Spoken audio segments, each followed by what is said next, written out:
Well, just a few blocks away from the Lansing Center from where we're broadcasting this morning at the Michigan Construction Industry Skilled Trades Conference is a legislative hearing that will be taking place, and they'll be talking about the same things we are. Jobs in the state of Michigan, apprenticeship programs, how they work, and it's going to be overseen by the chairman of the Workforce and Talent Committee, the Republican from Owasso, State Representative Ben Frederick. Good to see you.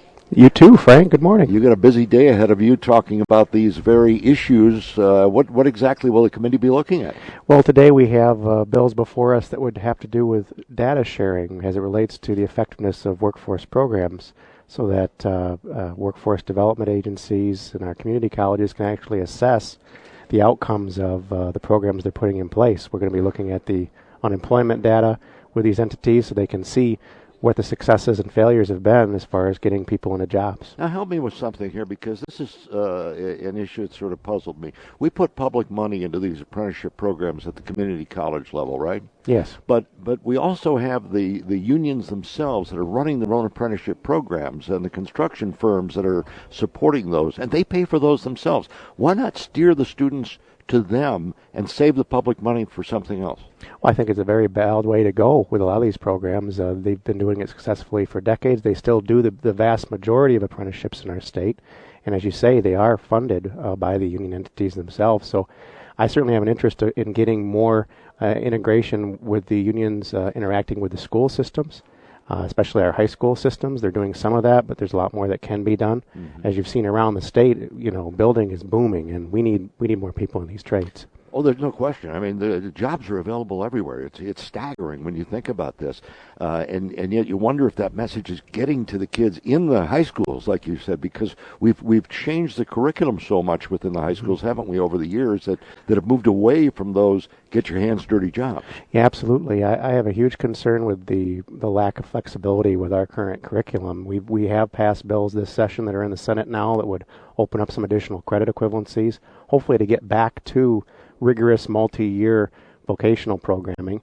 And as far as the marketing side, we did just launch, the state did, the Going Pro campaign, which seeks to really elevate in students' minds the real futures they can have in the professional trades. Mm-hmm. How can the community colleges improve what they're doing in terms of these apprenticeship programs? I know this is purely anecdotal, but I got an email last week from a listener after we were talking about this, and he said, my son was in one of these programs at a community college that he wouldn't mention, and he said what he found out is he was only making half as much as an apprentice as he was told he was going to, and there was no light at the end of the tunnel as to where his job would be. And so he was a little frustrated by that, and his son dropped out of the program. And so I don't know whether that's widespread or not. Like I said, it's anecdotal, but it was, I thought, worth pursuing with someone like you here today. Well, I think there's a couple of things that can be done. Community colleges have to be extremely nimble in integrating with their local employers to know exactly what skills their employers are looking for. It'd be a tragedy to me if someone comes out of a training program trained in the wrong equipment or the wrong skills.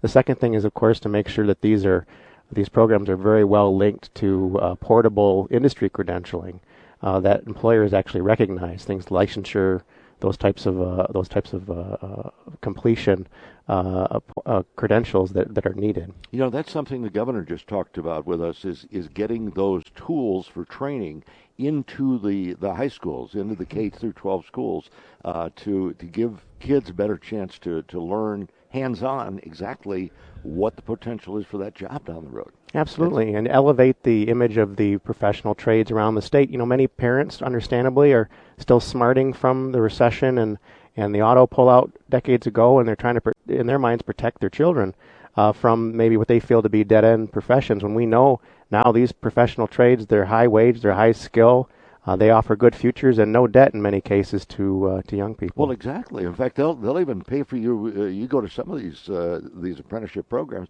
they'll pay for you to finish college when you're done with your apprenticeship and you become a journeyman and then a licensed electrician or whatever the job may be, the skilled trades jobs. It really is remarkable. The pay.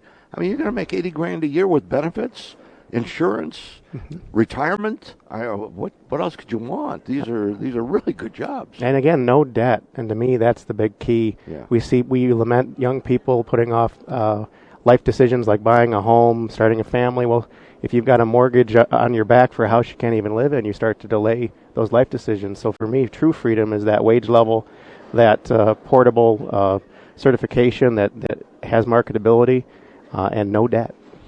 The report that just came out, the Benefits of Michigan Apprenticeship Programs, that was prepared by Ken Sikkema, the former Senate leader.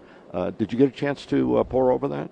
In part, yes. I've had it. We actually are going to have some of the leaders of this conference today in to speak more on it, but I certainly emphasizes the points you've made as far as the central place that apprenticeship programs have historically placed or had in our training model, and where we should definitely have them being in a central role moving forward. Well, with allies like you in the legislature, I think we'll see more and more attention placed on these sorts of programs, because they're a great help in getting young people into good-paying jobs in the future, and there are tons of opportunities out there.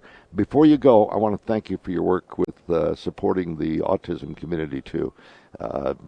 We just learned of that this morning when we met, and I salute you on that. I know it's very close to your heart because you deal with it every day at home, don't you? Yes, we have my wife and I have two special needs children, and my wife was motivated by that diagnosis to find her calling in life. She's pursuing her BCBA, or her autism therapy credentialing, this fall, and we appreciate the work that you've done as well in this issue. Yeah, it's absolutely my pleasure, and thank you for coming by. Good luck with the hearing today. Thank you, Frank. State Representative Ben Frederick from Owasso.